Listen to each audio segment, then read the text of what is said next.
آپ کے سامنے لا کے رکھوں گا، پیپر ورک کروں گا میں اور سارا آپ کے سامنے لا کے رکھوں گا۔ مفتی نعیم الدین مراد آبادی رحمت اللہ علیہ جس وقت ہندوستان پہنچے تو کہتے ہیں کہ کچھ ہی دنوں کے بعد مفتی نعیم الدین مراد آبادی رحمت اللہ علیہ کا وصال ہو گیا اور وہ معاملہ جوں کا تو رہا۔ اللہ اکبر۔ مفتی نعیم الدین مراد آبادی رحمت اللہ تعالی علیہ نے ایک کتاب لکھی ہے، بلکہ کتاب کیا کہہ لے اسے، سوانح کربلا، مختصر سا ہے، اسے اپنے مطالعے میں رکھے۔ جتنے تقریر کرنے والے لوگ ہیں میں ان سے کہتا ہوں کہ اسے اپنے مطالعے میں رکھے۔ بڑی اہم باتیں مفتی نعیم الدین مراد آبادی رحمت اللہ تعالی نے تحریر فرمائی۔ اب میں ان کا ایک پیراگراف آپ کو سناتا ہوں، آپ دیکھیں کتنی شاندار اردو ہے اور کس طریقے سے مفتی نعیم الدین مراد آبادی رحمت اللہ علیہ نے سارے معاملات کو بیان کر دیا۔ آپ فرماتے ہیں اگرچہ امام کی شہادت کی شہرت مشہور تھی اور کوفیوں کی بے وفائی کا پہلے بھی تجربہ ہو چکا تھا، مگر جب یزید بادشاہ بن گئے اور اس کی حکومت و سلطنت دین کے لیے خطرہ تھی، اس وجہ سے اس کی بیعت ناروا تھی۔ وہ طرح طرح کی تدبیروں اور ہیلوں سے چاہتا تھا کہ لوگ اس کی بیعت کریں۔ ان حالات میں کوفیوں کا باپیاس ملت یزید کی بیعت سے دستکشی کرنا اور حضرت امام سے طالب بیعت ہونا امام پر لازم کرتا تھا کہ امام ان کی درخواست کو قبول فرمائے، کیونکہ جب ایک قوم ظالم و فاسق کی بیعت پر راضی نہ ہو اور صاحب استحقاق کے اہل سے درخواست بیعت کرے، اس پر اگر وہ ان کی استدعا کو قبول نہ کرے تو اس کے یہ معنی ہوتے ہیں کہ وہ اس قوم کو اسی جابر ہی کے حوالے کرنا چاہتا ہے۔ یعنی ایک قوم بلا رہی ہے نا، آپ آ جائے، ہم آپ کے ہاتھ پر بیعت نہیں کریں اور وہ امام جائے نہیں، تو اس کا مطلب یہ ہے کہ وہ اس قوم کو ظالم اور جابر کے حوالے ہی کرنا چاہتا ہے۔ اللہ اکبر۔ فرماتے امام اگر اس وقت کوفیوں کی درخواست قبول نہ فرماتے، اب یہ بات خود آپ بڑی اہم ہے، فرماتے امام اگر اس وقت کوفیوں کی درخواست قبول نہ فرماتے تو بارگاہ الہی میں کوفیوں کے اس مطالبے کا امام کے پاس کیا جواب ہوتا کہ ہم ہر چند در پہ ہوئے مگر امام بیعت کے لیے راضی نہ ہو، بنی وجہ ہمیں یزید کے ظلم و تشدد سے مجبور ہو کر اس کی بیعت کرنا پڑے۔ ہم نے تو کہا اے اللہ حسین سے پوچھ مولا، ہم نے تو خطوط لکھے، آپ آ جائیں، آپ آ جائیں، ہم آپ سے بیعت کرنا چاہتے ہیں، آپ کے ہاتھوں پر بیعت کرنا چاہتے ہیں، ہم نے تو لکھے خطوط، یہ نہیں آئے، ہم نے تو مجبور ہو کر کے یزید کی بیعت کی، یہ سوالات مولا تو ان سے پوچھنا۔ اللہ اکبر۔ فرماتے ہیں اگر امام ہاتھ بڑھاتے، یعنی یہ لوگ اگر روز قیامت یہ کہے اگر امام ہاتھ بڑھاتے تو ہم ان پر جانیں فدا کرنے کے لیے حاضر تھے۔ یہ مسئلہ ایسا درپیش آیا کہ جس کا حل بجز اس کے اور کچھ نہ تھا کہ حضرت امام ان کی دعوت پر لبیک فرمائیں۔ اگر روز قیامت انہوں نے یہ سوال کر دیا تو امام عالی مقام کے پاس اس سوال کا کیا جواب ہوتا؟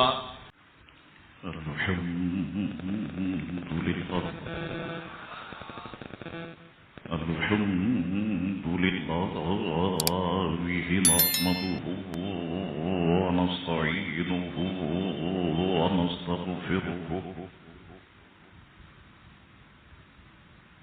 ونؤمن به ونتوكل عليه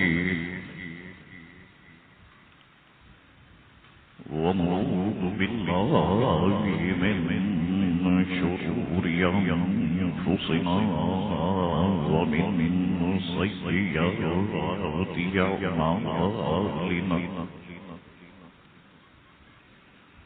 من يهده الله فلا مضل له ومن يضلله فلا هادي له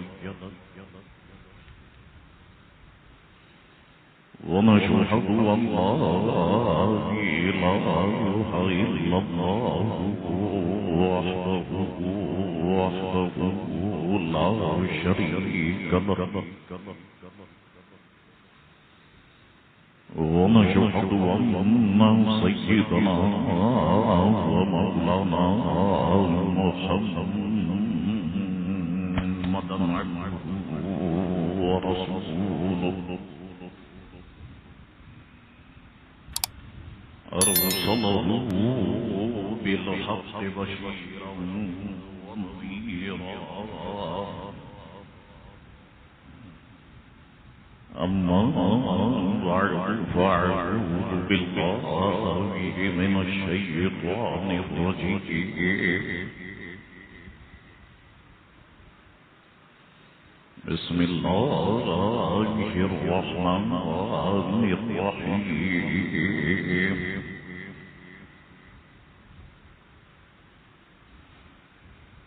ولنبلونكم بشيء من الخوف والجوع ونقص من الأموال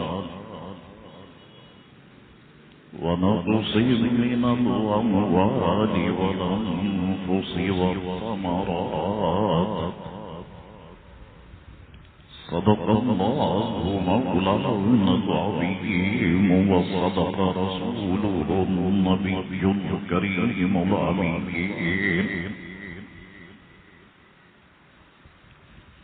إن الله وملائكته يصلون على النبي يا أيها الذين آمنوا صلوا عليه وسلموا تسليما اللهم صل على سيدنا ونبينا ومولانا محمد معدن الجود والكرم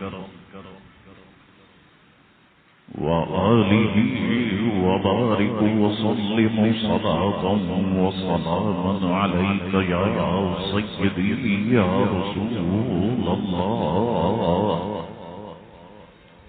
میرے ساتھ مل کے پڑھے الصلاۃ والسلام علیک یا رسول اللہ وعلی آلک وصحابک یا حبیب اللہ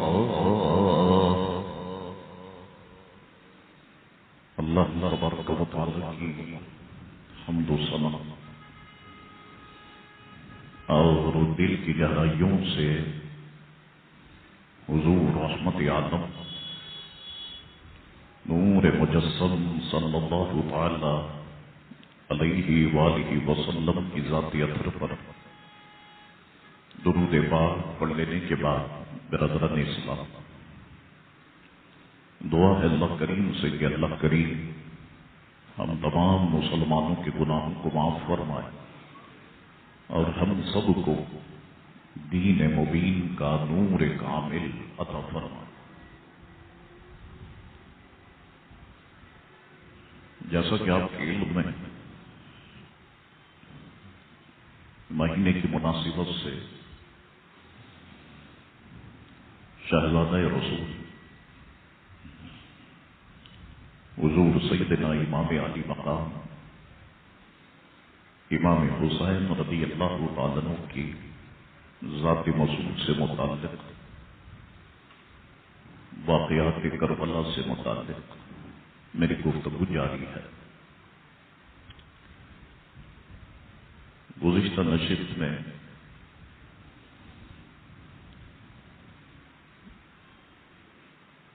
آپ کی خدمت میں واقعات کربلا سے متعلق امام علی مقام کی ہجرت سے متعلق چند معروضات عرض کیے تھے۔ سیدھا سیدھا باتیں عرض کر دیتا تاکہ گفتگو کا تسلسل قائم ہو جائے۔ 60 ہجری کا دور آیا، حضور سیدنا امیر معاویہ رضی اللہ تعالیٰ عنہ کا وصال ہو گیا۔ یزید ملعون اقتدار پر قابض ہو گیا اور اقتدار پر بیٹھتے ہی ایسے تمام لوگ کہ جن کا اپنے اپنے شہروں میں اثر تھا، اپنے گورنرز کو خطوط لکھے اور ساتھ میں حکم نامے بھی جاری کیے۔ خطوط میں اپنے والد محترم کے وصال کی خبر دی اور حکم ناموں میں ایسے تمام لوگ کہ جن کا اثر تھا لوگوں پر، ان سے بیعت کا مطالبہ کیا۔ مورخین کہتے ہیں کہ اس سلسلے میں سب سے پہلا خط مدینہ شریف کے اس وقت کے گورنر ولید بن عقبہ کو ملا اور حکم نامہ بھی مل گئے۔ خط میں تو وہی بات لکھی کہ میرے والد کا انتقال ہو گیا اور میں معاذ اللہ امیر المومنین بن چکا، اور حکم نامے میں سب سے پہلے حضور امام عالی مقام امام حسین رضی اللہ تعالیٰ عنہ سے بیعت کا مطالبہ کیا گیا کہ انہیں گورنر ہاؤس بلایا جائے۔ خود امام عالی مقام ہی کو نہیں بلکہ حضرت عبداللہ ابن زبیر، حضرت عبداللہ ابن عمر رضوان اللہ تعالی علیہ مجمعین کو گورنر ہاؤس بلایا جائے، خط دکھایا جائے اور حکم نامہ بھی ان کے سامنے پڑھ کے سنایا جائے۔ اگر وہ میری بیعت کرتے ہیں تو ٹھیک ہے، اگر بیعت نہیں کرتے تو ان کی گردنیں تن سے جدا کر دی جائیں، کہیں ایسا نہ ہو کہ بعد میں یہی لوگ مدعی خلافت بن بیٹھے۔ تو ولید بن عقبہ نے حضرت امام عالی مقام امام حسین اور ان کے رفقا کو طلب کیا۔ امام عالی مقام کے سامنے اس نے خط بھی رکھا اور حکم نامہ بھی رکھا۔ امام عالی مقام نے خط پڑھنے کے بعد انا للہ و انا الیہ راجعون پڑھا اور حکم نامہ پڑھنے کے بعد امام عالی مقام کا چہرہ سرخ ہو گیا اور فرمانے لگے، والی مدینہ یعنی گورنر مدینہ، ہم اہل بیت نبوت و رسالت ہیں، روزانہ بلا ناغہ ہمارے گھر میں فرشتوں کی آمد ہوتی ہے۔ یہ ہاتھ کہ جو رسول اللہ کے ہاتھ میں رہا ہو، یہ ہاتھ کہ جسے رسول اللہ علیہ السلام نے چوما ہو، یہ ہاتھ کہ جسے مولا علی نے چوما ہو، یہ ہاتھ کہ جسے سیدہ طیبہ طاہرہ فاطمہ نے چوما ہو، یہ ہاتھ کہ جو بھائی حسن کے ہاتھ میں رہا ہو، یہ ہاتھ کبھی بھی فاسق و فاجر کے ہاتھ میں نہیں جائے گا۔ میں کیا، میرے خاندان کا بچہ بچہ کٹ مرے گا لیکن یزید کی بیعت نہیں کرے گا۔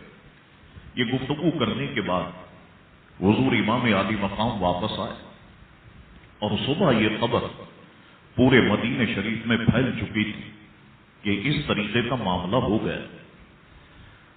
اب خاندان کے افراد نے جب حضرت امام عالی مقام سے ساری باتیں سنی تو پھر فیصلہ یہ ہوا کہ حضور آپ مدینہ شریف سے ہجرت کر کے مکے پہنچ جائیں، یہاں سے جو بھی واقعات ہوتے رہیں گے ہم اس کی خبریں آپ تک پہنچاتے رہیں گے۔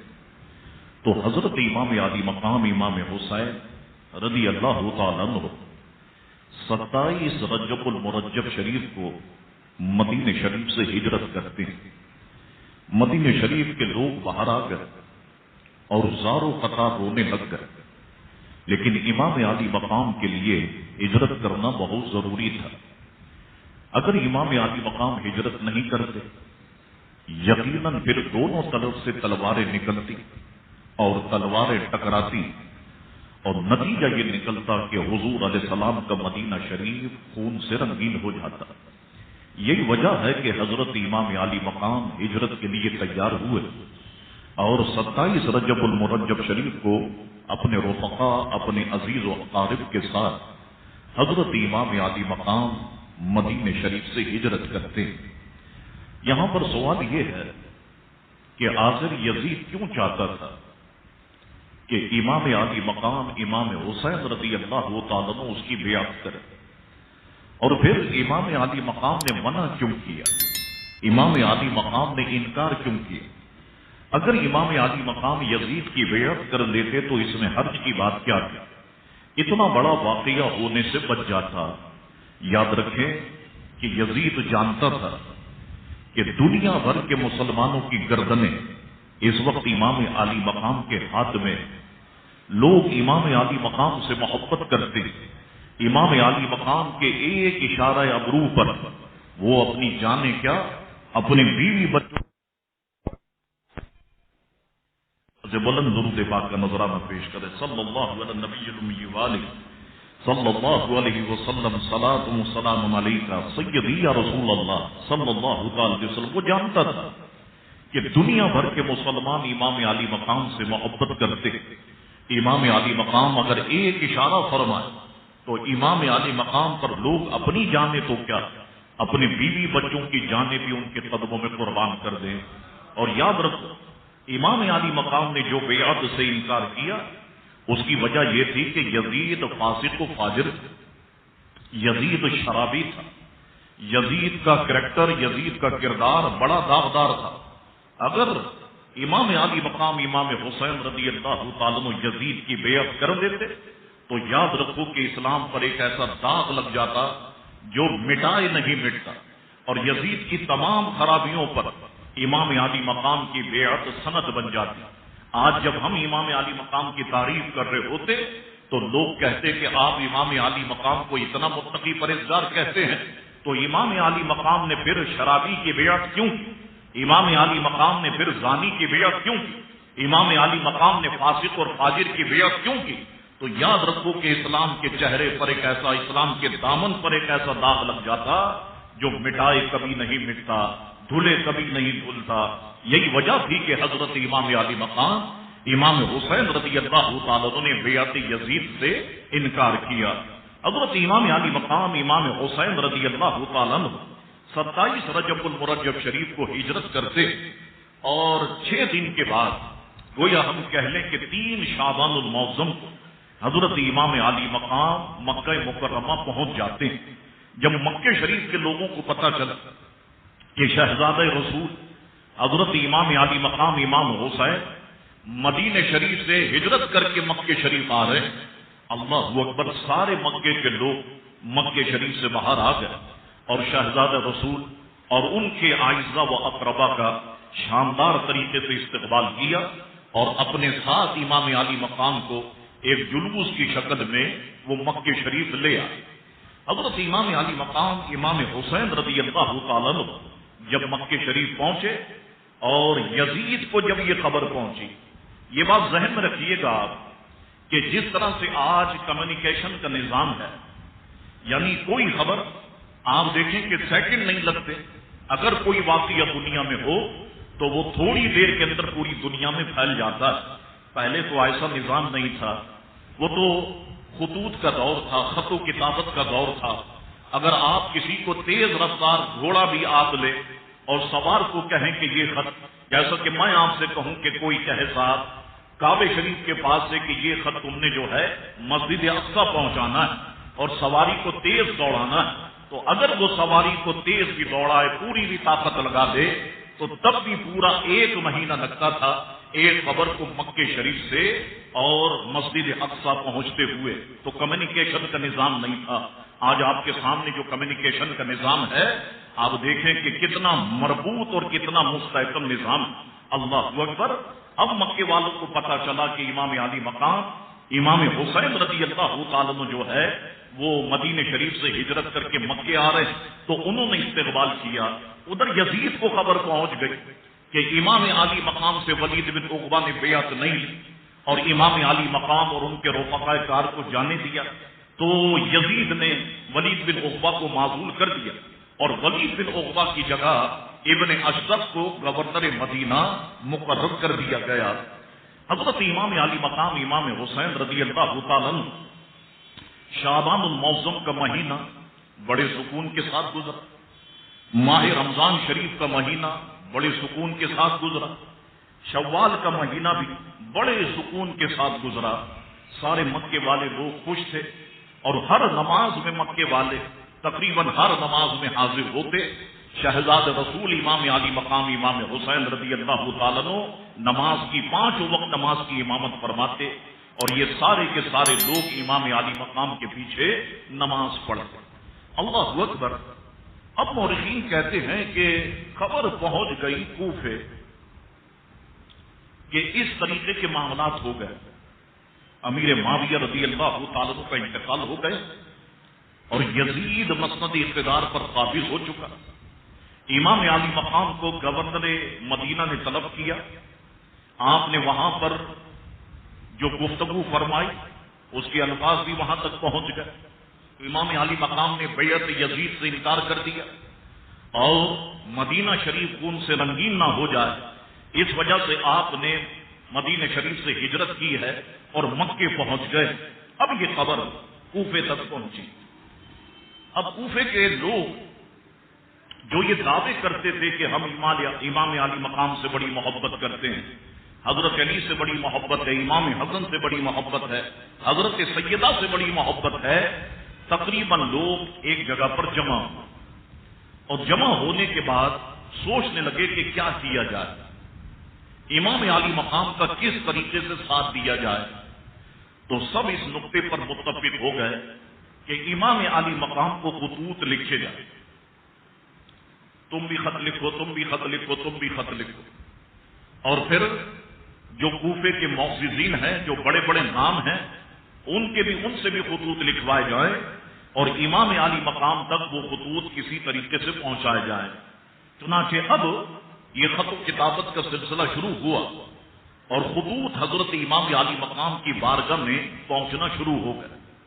اللہ اکبر، بڑی تعداد میں خطوط پہنچے کہ بورے بھر گئے۔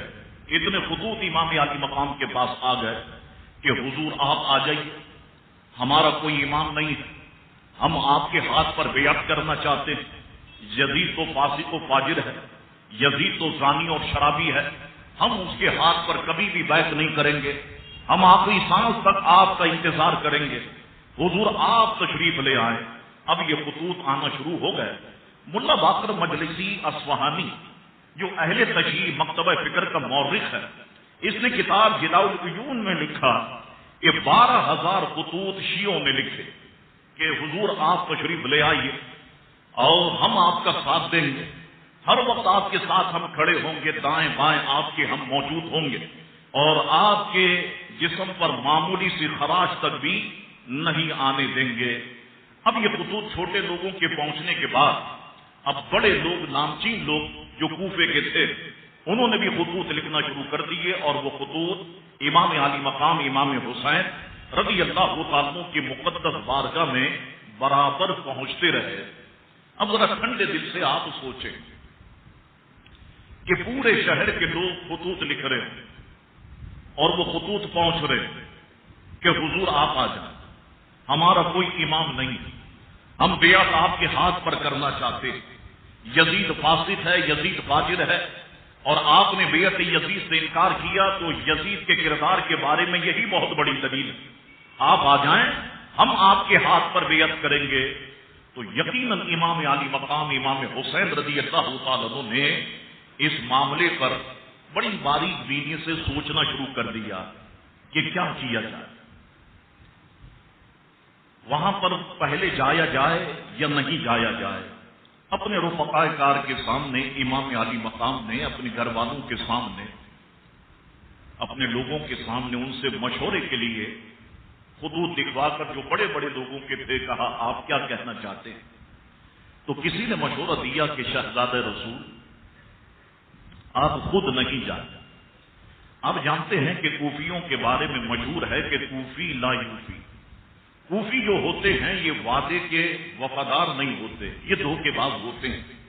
تو آپ کوفے نہیں جاتے، بلکہ آپ ایسا کریں کہ اپنے کسی خاص بندے کو، اپنے کسی خاص آدمی کو اپنا جانشین بنا کر، اپنا نائب بنا کر، اپنا وارث بنا کر کے آپ کوفے بھیج، وہ جائے اور جا کر کے کوفے کے حالات کا بڑی باریک بینی سے جائزہ لے اور پھر وہ آپ کو خط لکھے جو کچھ معاملات. اگر معاملات درست ہے، سب کچھ ٹھیک ہے، خط آپ کی بارگاہ میں آ جاتا ہے تو بالکل آپ جائیں، آپ کو کوئی منع نہیں کرے گا. لیکن انہوں نے جو کیا آپ کے والد محترم کے ساتھ آپ کے سامنے ہے، آپ کے بھائی کے ساتھ جو انہوں نے کیا وہ آپ کے سامنے ہے. ہمیں ڈر یہ ہے کہ کہیں وہ آپ کے ساتھ بھی ایسا ہی نہ کر بیٹھے. اللہ اکبر. حضور امام علی مقام امام حسین رضی اللہ تعالیٰ نے اس تجویز کو پسند فرمایا اور اپنے خاندان کے افراد پر نظر ڈالی تو سیدھا نظر امام علی مقام کی حضرت سیدنا مسلم ابن عقیل رضی اللہ تعالیٰ کے چہرے ناز پہ جا کے ٹھہر گئے اور حضرت مسلم ابن عقیل رضی اللہ تعالیٰ کو آپ نے علیحدگی میں بلایا اور بلانے کے بعد فرمانے لگے کہ اے میرے چچا زاد بھائی مسلم ابن عقیل، آپ میرے جانشین بن کر، میرے نائب اور میرے وارث بن کر آپ کوفے جائیں. کوفے کے حالات کا بڑی باریک بینی سے آپ جائزہ لیں، ہر چیز کو دیکھیں. اگر حالات بہتر ہیں، حالات موافق ہیں تو آپ مجھے خط لکھیں.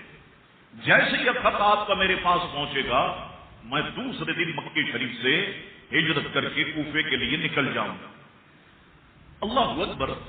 حضور صدر الافاضل مفتی سید نعیم الدین مراد آبادی رحمت اللہ اہل سنت والجماعت میں سید مفتی نعیم الدین مراد آبادی رحمت اللہ علیہ کا ایک مقام اور ایک نام.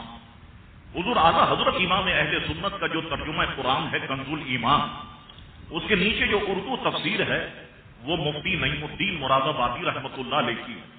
اور مفتی نعیم الدین مراد آبادی رحمت اللہ علیہ اتنے عقل مند انسان تھے کہ جس وقت پاکستان بنا تو پاکستان کی جو پہلی گورنمنٹ تھی انہوں نے یہ سوچا کہ ہم نے پاکستان اسلام کے نام پر حاصل کیا، اب اس پاکستان کے اندر نظام مصطفیٰ کیسے آئے، اسلام کو کیسے نافذ کیا جائے. تو انہوں نے مفتی نعیم الدین مراد آبادی رحمت اللہ علیہ کو ہندوستان سے بلایا. حضور مفتی نعیم الدین مراد آبادی رحمت اللہ علیہ پاکستان آئے اور پاکستانی گورنمنٹ کے ساتھ انہوں نے میٹنگ کی اور فرمانے لگے ٹھیک ہے میں جا کر کے ہندوستان کے علماء کو جمع کروں گا اور بالکل ساری چیزیں کتابی شکل میں آپ کے سامنے لا کے رکھوں گا، پیپر ورک کروں گا میں اور سارا آپ کے سامنے لا کے رکھوں گا.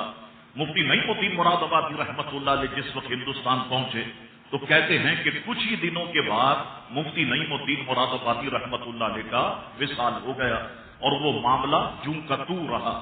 اللہ اکبر. مفتی نعیم الدین مراد آبادی رحمت اللہ تعالی علیہ نے ایک کتاب لکھی ہے، بلکہ کتاب کیا کہہ لے اسے، سوانح کربلا، مختصر سا ہے.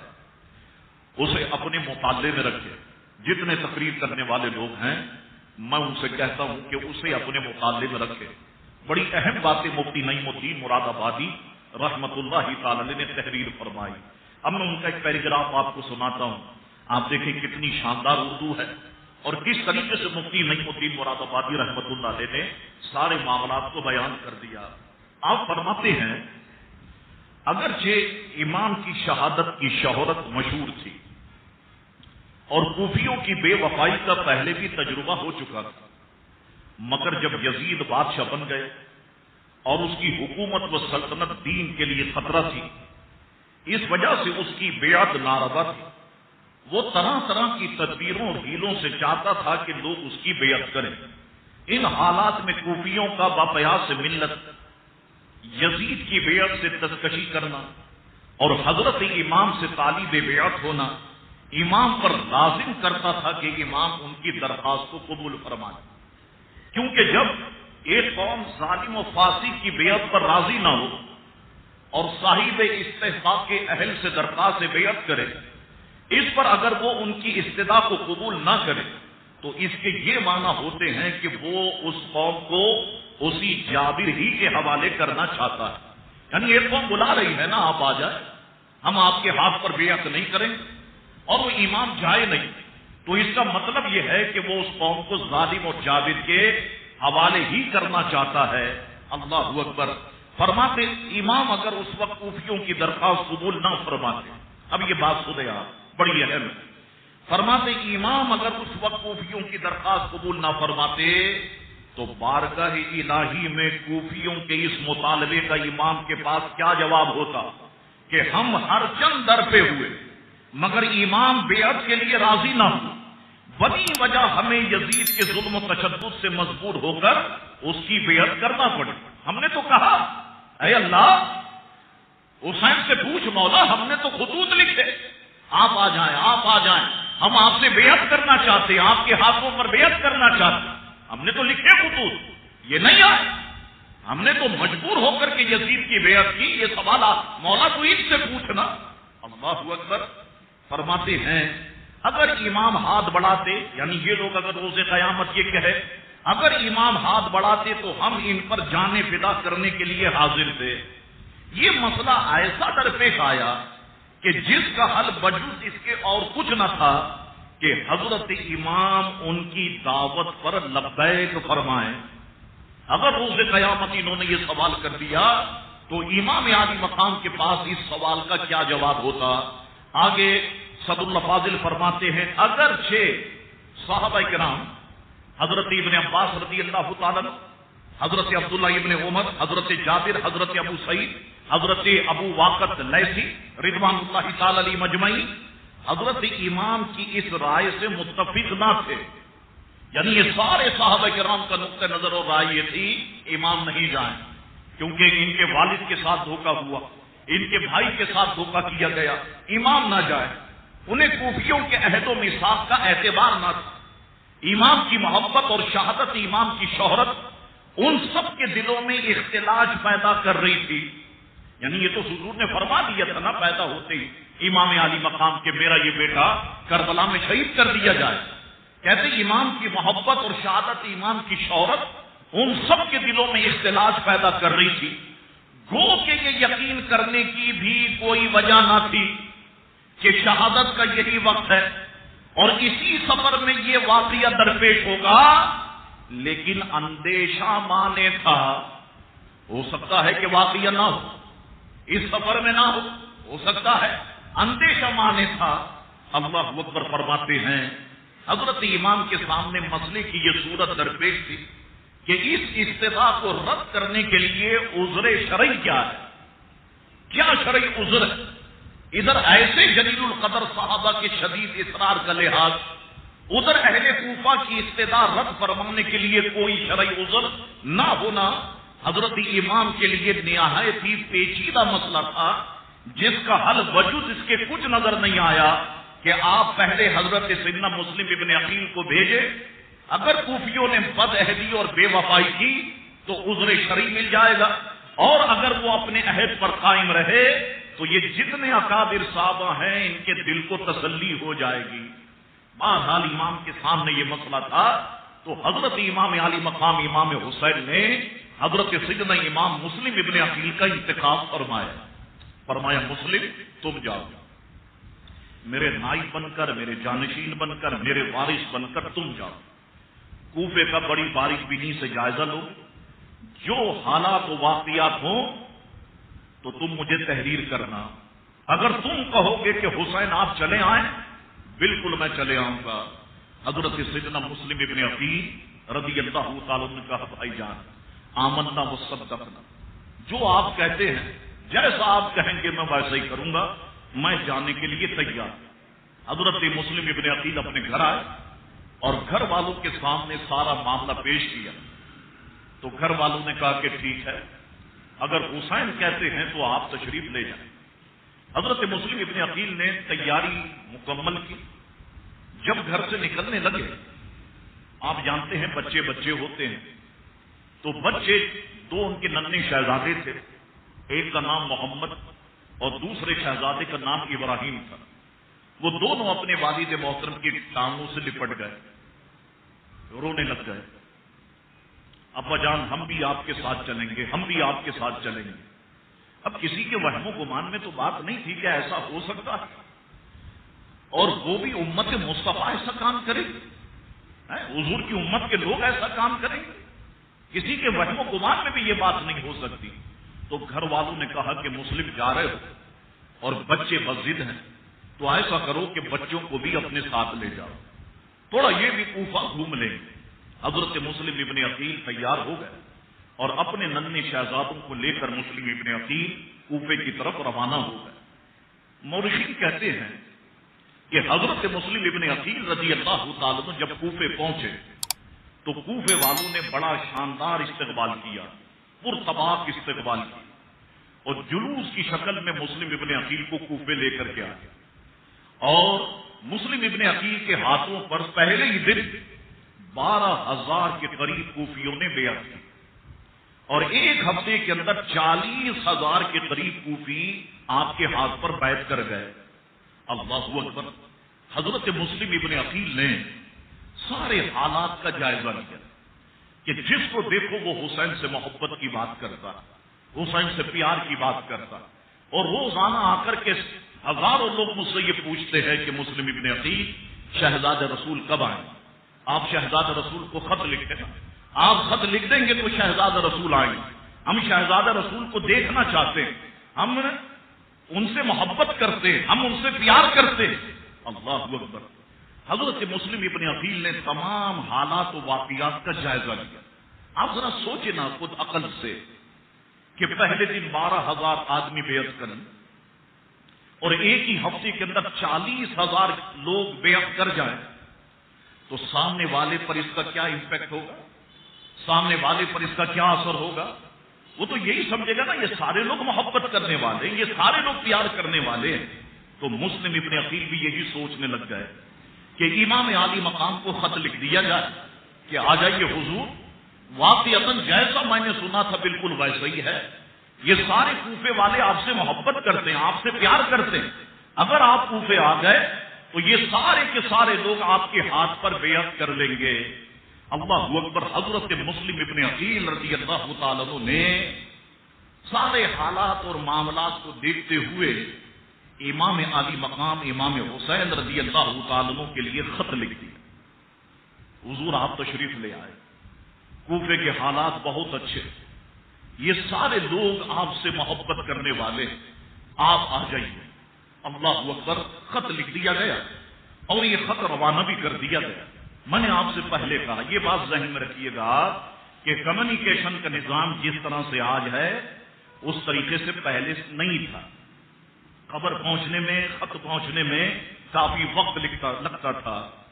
میں راستے میں آتے ہوئے سوچ رہا تھا کہ حضرت مسلم ابن عقیل خط کیسے لکھ دیا؟ مسلم ابن عقیل، مسلم ابن عقیل نے کس چیز سے متاثر ہو کر کے خط لکھ دی اور شہزاد رسول کو وہ خط پہنچا اور آپ وہاں سے نکلے؟ اسی کو سوچ رہا تھا تو دل نے یہ کہا کہ بات یہ ہے کہ کیونکہ میں سید ہوں اس لیے کہہ رہا ہوں کہ یہ چیز سید لوگوں کی فطرت میں ہے، سیدوں کی، کہ یہ سامنے والے کو اپنا سمجھنے لگ جاتے ہیں۔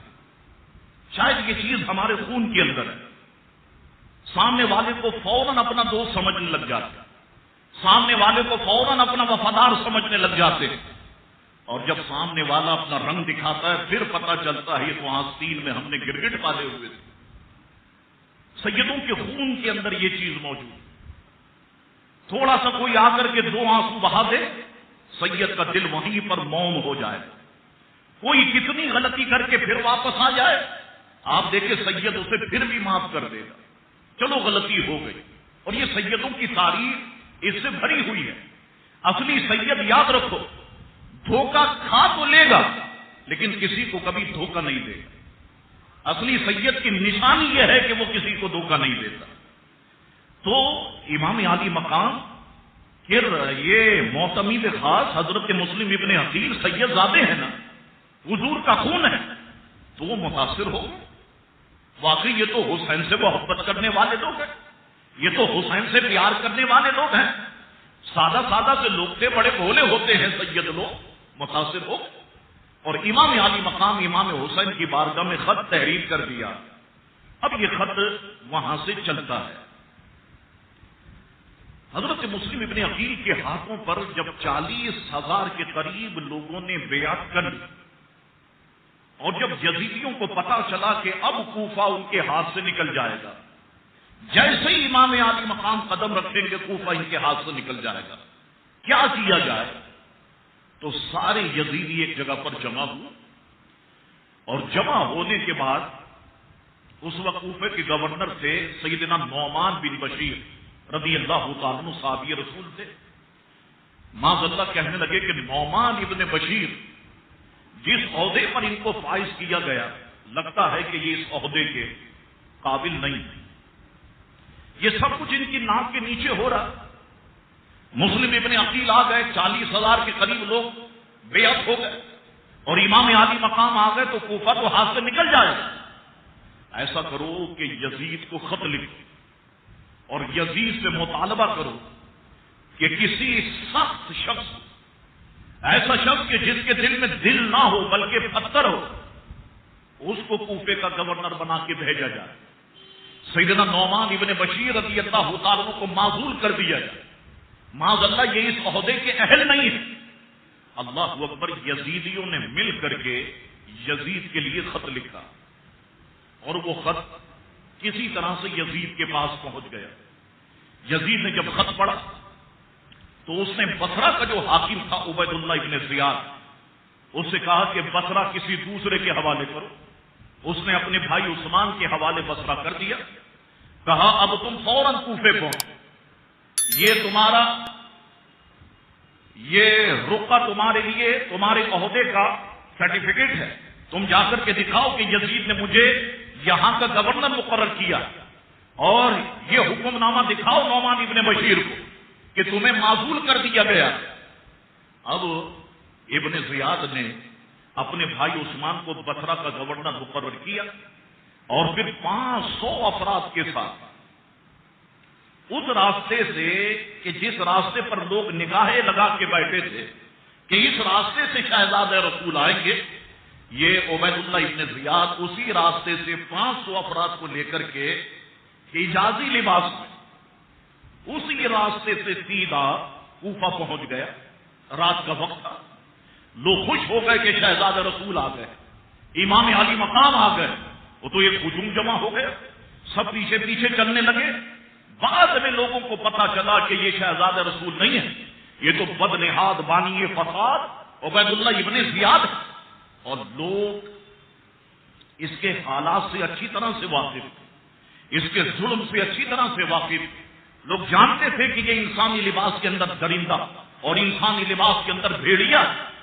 اب یہ عبید اللہ ابن زیاد گورنر ہاؤس پہنچا اور صبح ہی صبح شہر کوفہ کے جتنے معززین تھے سب کو طلب کر لیا اور سب کو طلب کرنے کے بعد اجلاس میں ان سے مخاطب ہوا اور مخاطب ہو کر کے کہنے لگا کہ میں نے سنا کہ لوگوں نے امام عالی مقام کی بارگاہ میں خطوط لکھے کہ آپ آ جائیے، ہمارا کوئی امام نہیں ہے، جبکہ معاذ اللہ اس وقت امیر المومنین یزید بن معاویہ ہے. اور لوگوں نے اس کی بیعت توڑ دی اور مسلم ابن عقیل جو یہاں پر آئے ان کے ہاتھوں پر بیعت کر لی اور مجھے خبر پہنچی کہ تعداد 40,000 سے اوپر پہنچ چکی ہے. یاد رکھو، جو بھی مسلم ابن عقیل کا ساتھ دے گا، جو بھی حسین کا ساتھ دے گا، اسے بیچ چوراہے پہ لٹکا دیا جائے، اس کی گردنیں اڑا دی جائیں. تم سب جانتے ہو کہ میں کتنا ظالم آدمی ہوں اور تم سب جانتے ہو کہ مجھے ظلم و ستم کرنا کس قدر آتا ہے. مورخین کہتے ہیں عبید اللہ ابن زیاد نے جب تقریر کی تو اب کوفے کے حالات تبدیل ہونا شروع ہو گئے. جب یہ بات پھیل گئی کہ عبید اللہ ابن زیاد اب کوفے کا گورنر مقرر کر دیا گیا ہے اور اس نے یہ الفاظ ہم سے کہے ہیں اجلاس میں بلا کر کے، اب کوفے کے حالات تبدیل ہونا شروع ہو گئے. اللہ اکبر. حضرت مسلم ابن عقیل رضی اللہ تعالیٰ عنہ جب مکے شریف سے کوفے پہنچے تھے تو مورخین کہتے ہیں کہ وہ مختار بن عبید ثقفی کے گھر میں مہمان تھے. اب جب مسلم ابن عقیل کو بھی پتا چلا کہ حالات تبدیل ہونا شروع ہو گئے تو حضرت مسلم ابن عقیل نے مختار بن عبید ثقفی کے گھر کو چھوڑ دیا اور حضرت مسلم ابن عقیل حامی بن عروہ کے گھر آ گئے اور ان کے مہمان بن گئے. یہ حامی بن عروہ وہ شخصیت ہیں کہ کوفے کے اندر حامی بن عروہ سب سے با اثر آدمی تھے حانی بن عروہ کا قبیلہ بہت بڑا تھا. حانی بن عروہ جس وقت سواری پر سوار ہو کر کسی مشن کے لیے نکلتے تو کہتے 4000 کے قریب افراد ان کے ساتھ تلواریں اٹھائے ہوئے نکلتے. یہ سواری پہ سوار ہوتے اور وہ پیدل آپ کے ساتھ چلتے. ایک اثر تھا حانی بن عروہ کا. اور مورخین کہتے ہیں کہ حانی بن عروہ کی اس وقت عمر تھی 98 سال. 98 سال عمر تھی. اور عبید اللہ ابن زیاد حانی بن عروہ سے بڑی دوستی رکھتا تھا, بڑی قربت رکھتا تھا اور دونوں میں بڑی جاری تھی. یہ کبھی کبھار بصرہ سے کوفے آتا اور دونوں کی نشستیں ہوا کرتی تھی. اللہ اکبر. حضرت مسلم ابن عقیل اب حانی بن عروہ کے مہمان بن گئے. حانی بن عروہ نے مسلم ابن عقیل سے کہا آپ شہزادہ رسول ہیں, آپ کو پریشان ہونے کی ضرورت نہیں. میں نے آپ کے خاندان کے بزرگ مولا علی کے ساتھ کافی جنگیں لڑی, میں ان کے ساتھ رہا. میں کٹ جاؤں, میں مر جاؤں, میں ذبح کر دیا جاؤں, میری گردن اڑا دی جائے, مجھے کوئی پرواہ نہیں. لیکن جب تک میں زندہ ہوں اے مسلم ابن عقیل آپ کے جسم پر معمولی خراج بھی نہیں آنے دوں. آپ میرے مہمان ہیں. ہمارا لوگ جانتے ہیں, یعنی ہم لوگ جانتے ہیں کہ مہمانوں سے کس طریقے کا سلوک کیا جاتا ہے. تو حضرت مسلم ابن عقیل حانی بن عروہ ہی کے گھر میں آرام فرما رہے. اللہ اکبر. عبید اللہ ابن زیاد گورنر بن چکا ہے. 1 دن ہو گیا, 2 دن ہو گئے, 3 دن ہو گئے, 4 دن ہو گئے. ایک دن بھرے دربار میں عبید اللہ ابن زیاد نے کہا میرے دوست حانی بن عروہ کہا, وہ مجھے مبارکباد دینے کیوں نہیں آیا کہ مجھے کوفے کا گورنر بنا دیا گیا اور وہ کوفے میں رہتے ہیں اور مجھے مبارکباد دینے کے لیے نہیں آتے. تو کسی نے کہا کہ عبید اللہ ابن زیاد حانی بن عروہ بیمار. اچھا میرا دوست بیمار ہے تو جا کے کہو حانی بن عروہ کے گھر پیغام پہنچا کہ کل شام کے وقت عبید اللہ ابن زیاد گورنر کوفہ آپ کی عیادت کے لیے تشریف لائیں. یہ پیغام پہنچا دیا گیا. کسی نے کہا مسلم ابن عقیل موقع بڑا اچھا ہے, تم ایسا کرنا کہ دروازے کے پیچھے چھپ جائے اور عبید اللہ ابن زیاد جیسے ہی آ کر کے بیٹھے بس پیچھے سے وار کر کے اس کی گردن اڑا دینا. حضرت مسلم ابن عقیل نے فرمایا سنو, میں نے حضور سے سنا کہ مسلمان کسی کو دھوکہ نہیں دیتا. میں نے حضور سے سنا مسلمان کسی کو دھوکہ نہیں دیتے. حانی بن عروہ نے کہا بالکل. مسلم ابن عقیل نے بات 100% درست فرمائی.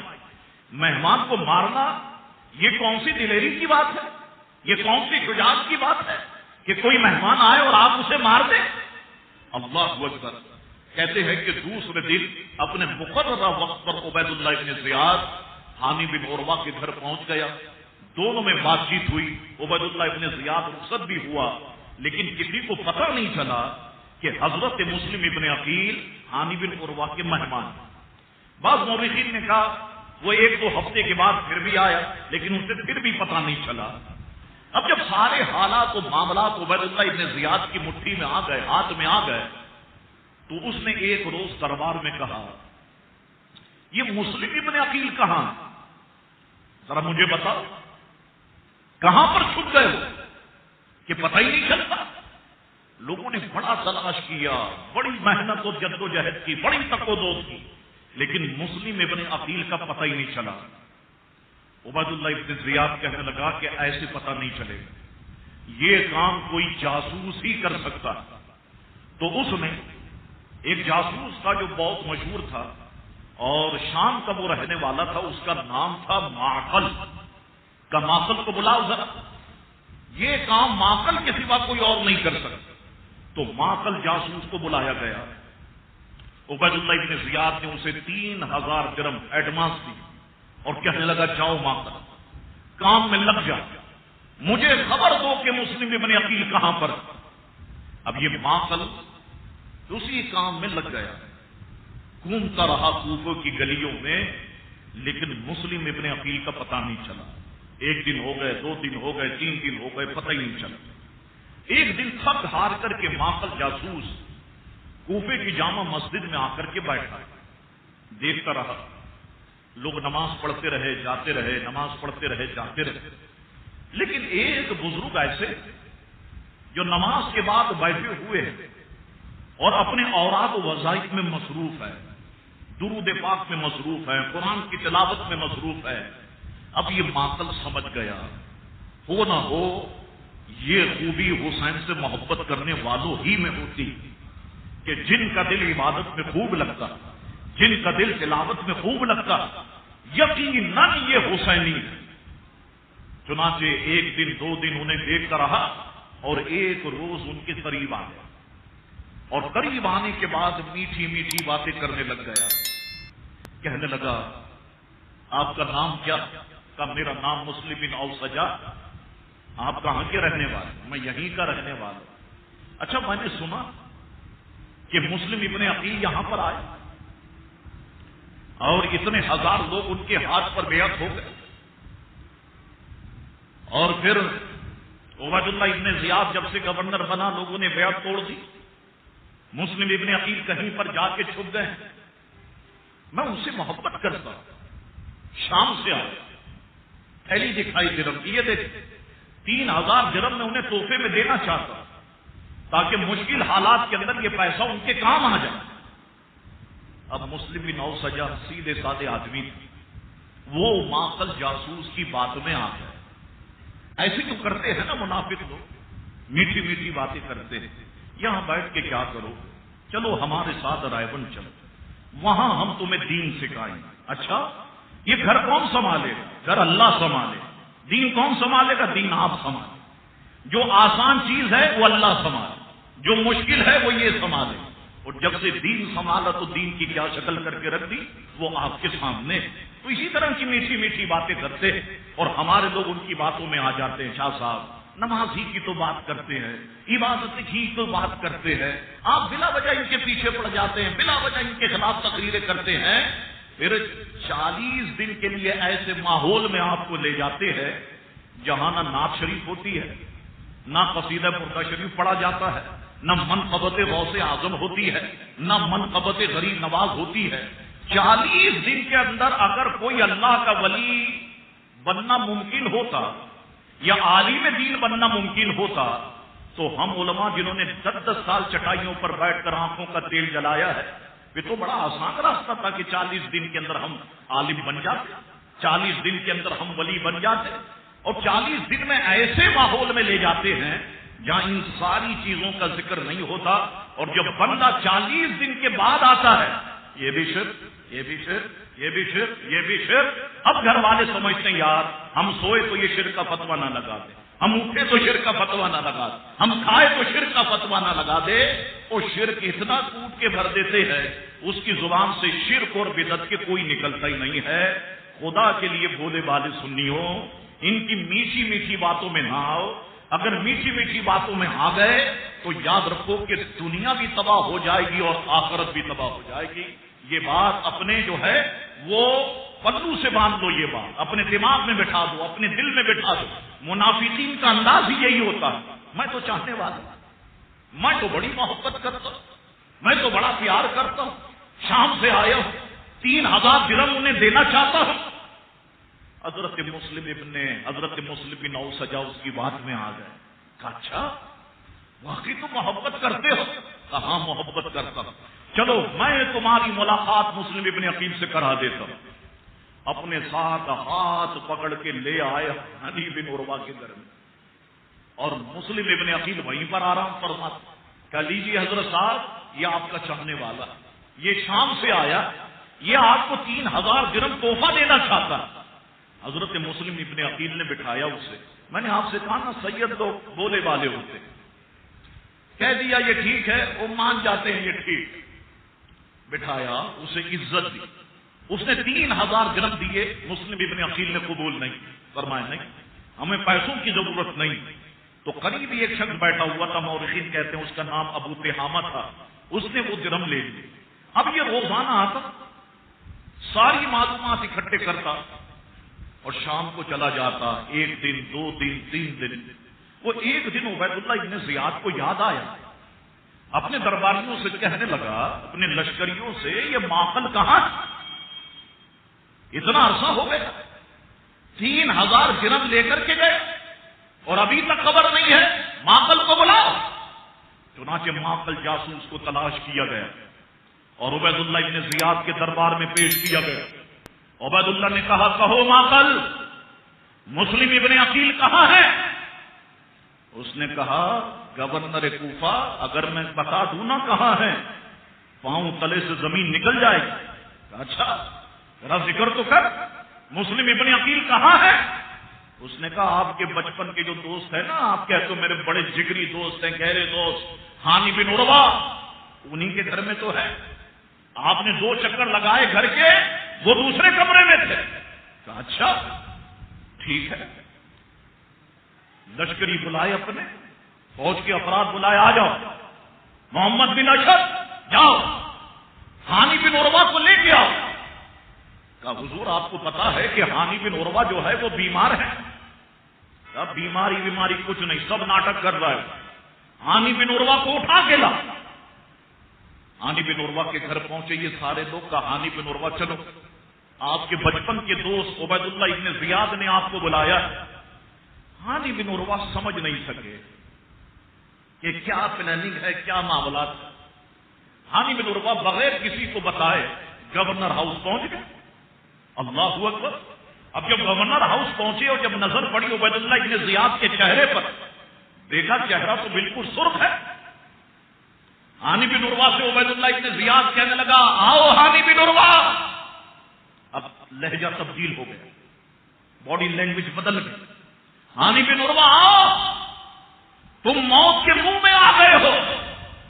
ہانی بن عروہ بھی اپنے قبیلے کے سردار سے کہنے لگے کیا ہو گیا، کیوں اتنا تو بھڑک رہا ہے؟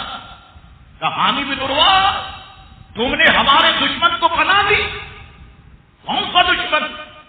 مسلم ابن عقیل۔ تم نے مسلم ابن عقیل کو اپنے گھر میں چھپا کے رکھا۔ 2 بار میں تمہاری عیادت کے لیے آیا، تم نے نہیں بتایا، یہ کیسی دوستی ہے؟ ہانی بن عروہ نے کہا، یہ مسلم ابن عقیل میرے گھر میں تمہیں کس نے بتایا؟ بولے نہیں بنو ہانی بن عروہ، میں بھی جاسوس رکھتا ہوں، معقل ادھر آؤ۔ وہ معقل آ گیا۔ اب تو ہانی بن عروہ کا رنگ اڑ گئے، سمجھ گئے کہ پلاننگ کیا تھی، یہ تو جاسوس تھا جو ساری خبریں جمع کرتا تھا۔ عبید اللہ ابن زیاد نے کہا، دیکھو یہ تمہارے گھر آتا تھا یا نہیں؟ کہا ہاں آتا تھا۔ تم نے پناہ دی یا نہیں دی؟ کہا میرے مہمان ہیں، میں نے انہیں پناہ دی، اب ہمارے حوالے کر دو۔ ہانی بن عروہ نے کرنا ہے، کٹ جاؤں گا لیکن شہزادہ رسول کو تیرے حوالے نہیں کروں گا۔ اس نے کہا اچھا پھر ایسی میں تمہاری گردن جو ہے وہ سر سے جدا، تن سے جدا کر دوں گا۔ ہانی بن عروہ نے کہا، تو مجھے کیا سمجھتا ہے؟ اپنے قبیلے کا سردار ہوں، اگر تیری تلوار چمکی گورنر ہاؤس کے آگے اتنی تلواریں چمکیں گی کہ پھر تجھے پتا چل جائے گا ہم کون لوگ۔ کہا تو مجھے ڈراتا ہے؟ کہا ہاں جیسے کہ تو مجھے ڈراتا ہے۔ اچھا ڈنڈا پڑا ہوا تھا، مورخین کہتے ہیں ہانی بن عروہ کی عمر 98 سال اور اس نے ڈنڈوں سے مارنا شروع کر دیا۔ حضرت ہانی بن عروہ کا چہرہ زخمی ہو گیا، ہونٹ پھٹ گئے، ہڈیوں پر زخم آئے اور حضرت ہانی بن عروہ زمین پر گر گئے۔ فرمان لگے گردن کٹ جائے گی لیکن میں اپنے مہمان کو تیرے حوالے نہیں کروں۔ اللہ اکبر! عبید اللہ ابن زیاد نے ہانی بن عروہ کو اٹھا کر کے ایک کمرے میں بند کر دیا۔ اب کوئی بھی واقعہ ہو، خبر کہاں چھپتی؟ یہ خبر لیک ہو گئی کہ ہانی بن عروہ شہید کر دیے گئے، ہانی بن عروہ شہید کر دیے گئے۔ اللہ اکبر! اب ہانی بن عروہ کے قبیلے کے افراد کو پتہ چلا تو قبیلے کے افراد تلواریں لے کر آ گئے سب کے سب اور گورنر ہاؤس کو چاروں طرف سے گھیر لیا۔ عبید اللہ ابن زیاد کو جب پتا چلا کہ ہانی بن عروہ کے قبیلے کے افراد نے چاروں طرف سے گورنر ہاؤس کو گھیر لیا، اب سوچنے لگ گئے کون سا جھوٹ بولا جائے کہ جس سے جان بچ جائے۔ سوچتے سوچتے کوفے کے جو قاضی تھے جن کا نام تھا قاضی شرح، یہ کوفے والے بڑی ان کی رسپیکٹ کرتے تھے، کہا قاضی شرح کو بلاؤ کسی طریقے سے۔ قاضی شرح کو بلایا گیا، کہا قاضی شرح ایسا ایسا معاملہ میرے ہاتھ ہو گیا، یہ دیکھو ہانی بن عروہ جب ہانی بن عروہ کو دکھایا تو ہانی بن عروہ نے کہا قاضی صاحب آپ چھت پہ جا کر کے کہہ دیں کہ ہانی بن عروہ کو مار مار کے زخمی کر دیا گیا، ابھی فیصلہ ہو جائے، یہ سارے لوگ ابھی موت کی نیند سلا دیے جائیں۔ قاضی شریح نے کہا حضور میں کہہ تو دوں لیکن میرے پیچھے جاسوسوں کی ایک فوج ہے، یہ تو مجھے بھی قتل کر دیں گے۔ تو عبید اللہ ابن زیاد نے کہا جاؤ، جا کر کے چھت پہ کھڑے ہو کر کے کہو دونوں پرانے دوست ہیں، بیٹھے ہوئے ہیں، بات چیت کر رہے ہیں، یہ کس نے کہہ دیا کہ انہیں قتل کر دیا گیا؟ وہ تو زندہ، میں نے تو اپنی آنکھوں سے دیکھا۔ اب قاضی شریح گورنر ہاؤس کی چھت پہ چڑھ گئے اور جیسی اس نے بات سمجھائی تھی ویسی باتیں ونون کر دی۔ لوگ ان کی بات پہ یقین رکھتے تھے، سارے کے سارے لوگ چلے گئے۔ مورخین کہتے ہیں کہ حضرت مسلم ابن عقیل کو پتہ چلا کہ میرے میزبان کے ساتھ یہ سلوک ہو گیا، تو مسلم ابن عقیل بھی ہزاروں کا دستہ لے کر، ہزاروں لشکری لے کر گورنر ہاؤس پر پہنچ گئے اور گورنر ہاؤس چاروں طرف سے گھیر لیا گیا۔ اللہ اکبر۔ عبید اللہ ابن زیاد کو پتا چلا وہ لشکر تو چلا گیا، اب مسلم ابن عقیل اپنا لشکر لے کر کے آ گئے۔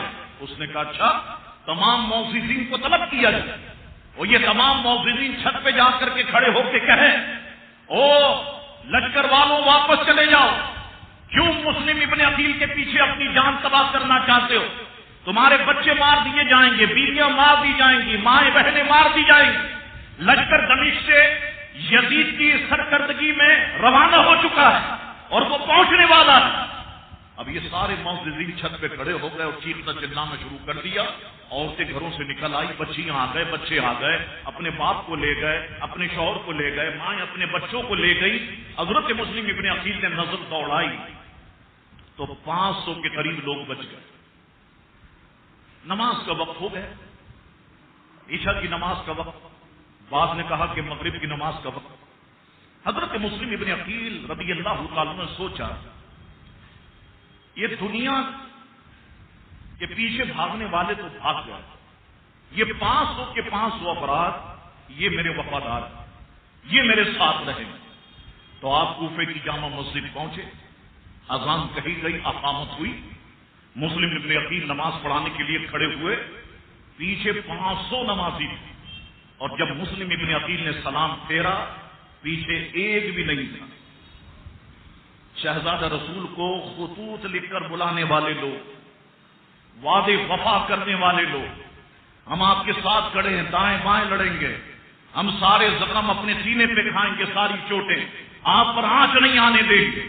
حضرت مسلم ابن عقیل جب باہر نکلے سارے دروازے بند، ساری کھڑکیاں بند، گلیوں محلوں کے اندر اندھیرا ہی اندھیرا ہے۔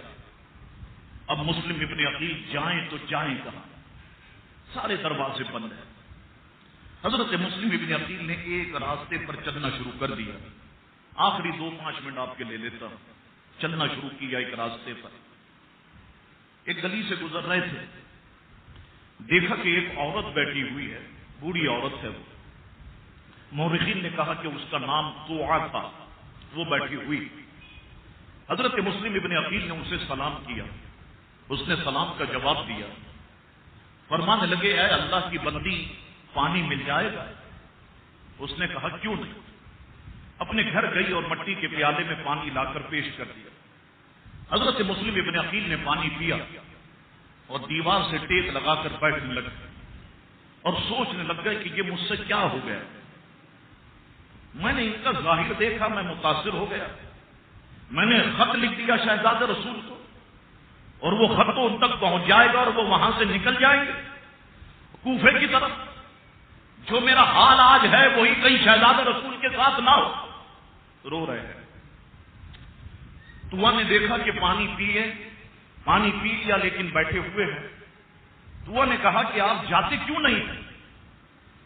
فرمانے لگے کہاں جاؤ، کیوں آپ کا کوئی گھر بار نہیں ہے؟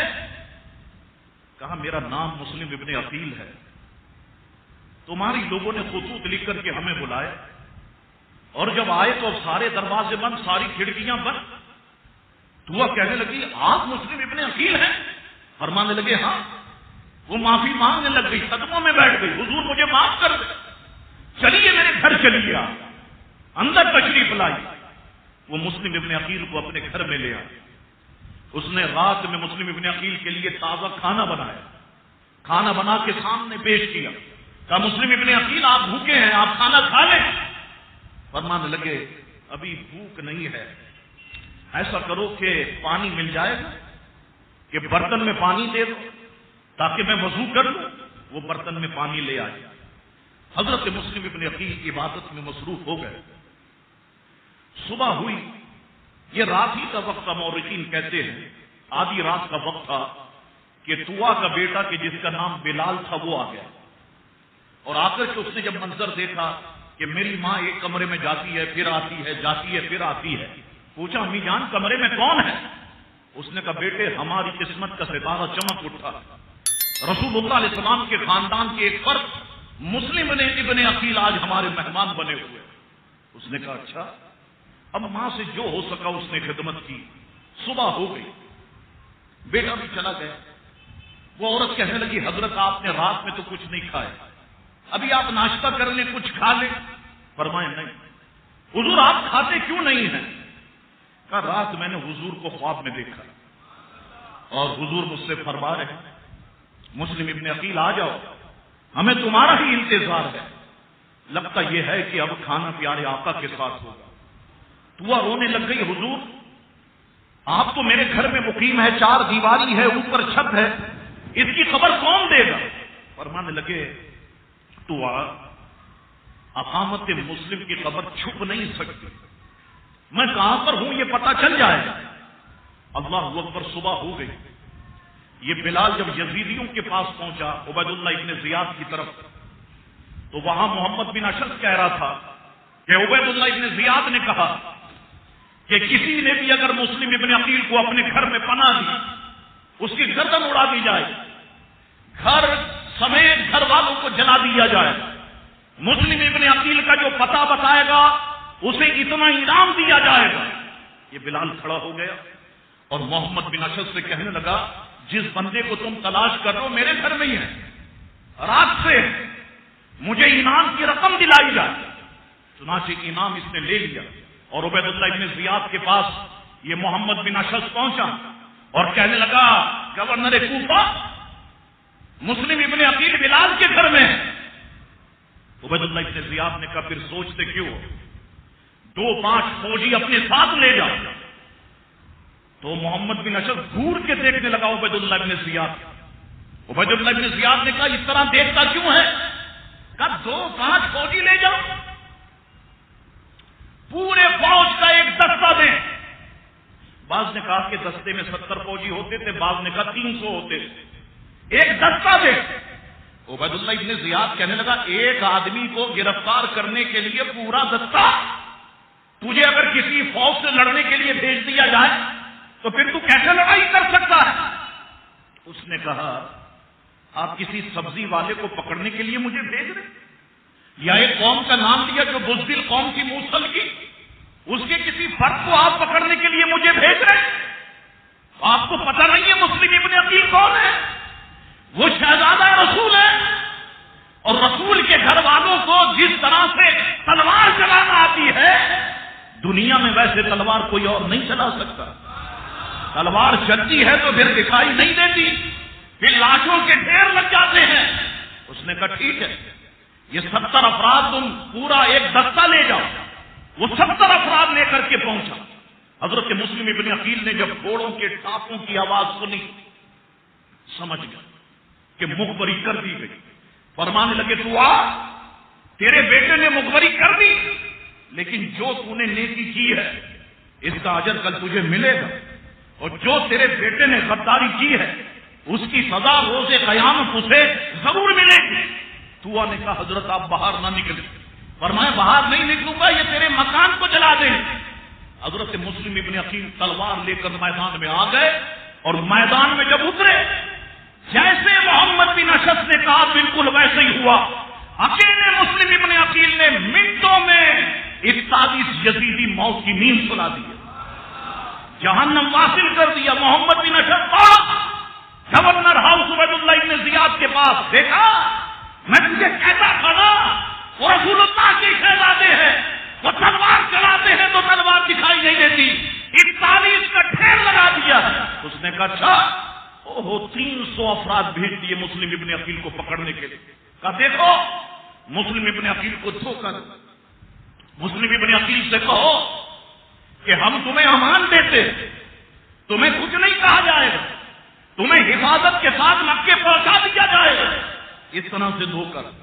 اللہ اکبر. یہ سارے افراد جب گرفتار کرنے کے لیے پہنچے, حضرت مسلم ابن عقیل دیوار سے ٹیک لگائے.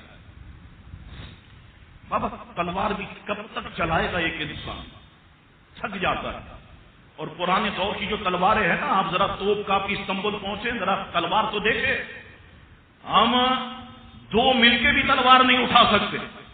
جو 18 سال کے حضرت قاسم اکیلے چلاتے تھے. اب کیا سمجھتے ہیں تلوار؟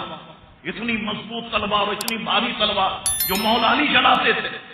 اللہ اکبر. دیکھا مسلم ابن عقیل تھکے ہوئے, فرمانے لگے توا پانی مل جائے گا. توا نے پانی پیش کیا. پی نہیں چاہتے تھے, کسی ملون نے پتھر مارا.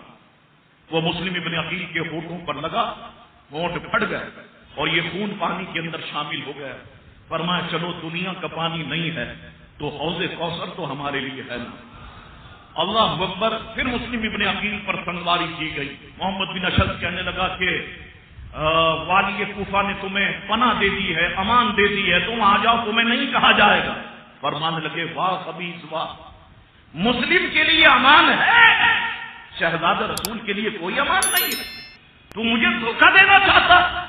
بہرحال مسلم ابن عقیل کو گرفتار کیا گیا اور عبید اللہ ابن زیاد کے سامنے پیش کیا گیا. عبید اللہ ابن زیاد کہنے لگا کہو مسلم, اچھے طرح سے لوگ رہتے تھے, پیار محبت سے, تم یہاں پر آئے, تم نے فتنہ پیدا کیا, حسین نے فتنہ پیدا کیا, کیا ضرورت تھی یہاں پر آنے کی؟ امیر المومنین جب یزید ہے, جب میں یہاں پر ہوں تو یہاں پر آنے کی کیا ضرورت تھی؟ مسلم ابن عقیل نے کہا او ملعون, شہزادہ رسول کے خلاف بات کرتا ہے, فتنہ تو نے پیدا کیا, فتنہ تیرے بعد یزید نے پیدا کیا, اور سن ہم خود نہیں آئے, تم لوگوں نے خطوط لکھے. پوچھو ان لوگوں سے انہوں نے خطوط لکھے یا نہیں. شہزادہ رسول کو بلایا. اس نے کہا میں تجھے ایسا قتل کروں گا کہ دنیا میں کسی نے کسی کو ایسا قتل نہیں کیا ہوگا. مسلم ابن عقیل نے کہا میں قتل کرنے کے لیے ہی تو بلایا گیا, میں مارنے کے لیے ہی بلایا گیا. چنانچہ مسلم ابن عقیل کو گورنر ہاؤس کی چھت پہ کھڑا کیا گیا اور کسی ظالم نے, بعض نے کہا اس کا نام بکیر تھا, اس نے تلوار چلائی. مسلم ابن عقیل کی گردن ناز گورنر ہاؤس کی چھت سے نیچے گری. ان خبیثوں نے جس میں ناز اٹھا کر بھی مسلم ابن عقیل کا نیچے پھینک دیا. ہڈیاں وغیرہ مسلم ابن عقیل کی ٹوٹ گئی. انا للہ و انا الیہ راجعون. یہ کاروان حسین کے پہلی شخصیت تھی جو سیدھا یہاں شہید ہوئے اور وہاں رسول اللہ کے قدموں میں پہنچ گئے. انشاءاللہ تعالی باقی باتیں ہیں میں آئندہ نشست میں آپ کی خدمت میں عرض کروں گا. اور تفصیل کے ساتھ میں آپ کو کہتا ہوں کہ 3 روزہ محفل واضح محرم جو پہاڑی والی مسجد نیشنل کالج کے پاس, دارالمجدیہ کے پاس, سینٹرل جیل کراچی اس کے قریب ہے, آپ تشریف لائیں. وہاں پر بھی کافی مسلمانوں کا ہجوم ہوتا ہے اور یہ واقعات انشاءاللہ تعالی وہاں پر تفصیل کے ساتھ بیان کیے جائیں گے. الحمدللہ ثم الحمدللہ.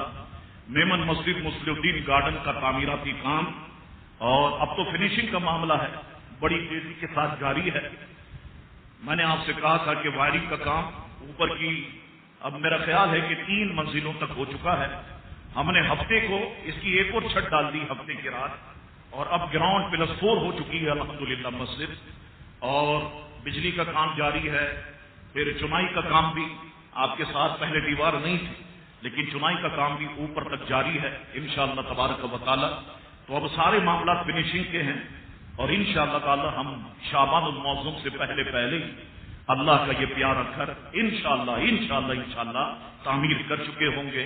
اس میں حصہ لیجئے, جس نے ابھی تک حصہ نہیں لیا اسے تلقین کیجئے, اور جو جس طریقے سے حصہ لینا چاہتا, جس طریقے سے مطمئن ہونا چاہتا وہ حصہ لے سکتا ہے. یعنی کوئی صاحب یہ کہے کہ میں پنکھے لگاؤں, بالکل آپ پنکھے لگا سکتے ہیں. کوئی صاحب یہ کہیں کہ اے سی جو ہے وہ ہماری طرف سے ہوگا, بالکل آپ کر سکتے ہیں. کوئی کہے کہ جنریٹر ہماری طرف سے ہوں گے، بالکل آپ دے سکتے ہیں. جس طرح سے آپ حصہ لینا چاہیں اس میں بالکل آپ حصہ لیں. اللہ کا پیارا گھر ہے. یقیناً ہمیں امید ہے کہ اللہ تعالیٰ اپنے حبیب کے صدقے ہمیں جنت میں گھر عطا فرمائے گا، اور یقیناً جنت میں گھر عطا فرمانے سے پہلے ہی اللہ ہماری قبر ہی کو جنت میں تبدیل فرما دے گا انشاءاللہ تبارک و تعالی. انشاءاللہ تبارک و تعالی والد محترم کے عرس کی محفل انشاءاللہ تعالی جو مرکزی محفل ہے وہ 15 ستمبر بروز اتوار منعقد ہوگی. اس میں نے تھوڑی سی تبدیلی کی ہے کہ پہلے 2 روزہ محفل ہوتی تھی کہ ہفتے کے روز آپ جانتے تھے 10:30 11 بجے تقاریر علماء کرام ہوتی تھی، اور اس میں بھی 2 ڈھائی بج جاتے تھے. تو دوسرے دن نعت خوانی کی محفل ہوتی تھی عصر سے مغرب. تو اب تبدیلی میں نے یہ کی ہے کہ عصر سے مغرب نعت خوانی ہوگی، اور مغرب سے عشاء تقاریر علماء کرام ہوں گی، اور عشاء کی نماز کے بعد لنگر کا جو ہے وہ اہتمام ہوگا. تو آپ 15 ستمبر یاد رکھیں، اس میں بھرپور شرکت کریں. اللہ تبارک و تعالی ہم سب پر اپنا خصوصی فضل و کرم فرمائے. وآخر دعوانا ان الحمد للہ رب العالمین.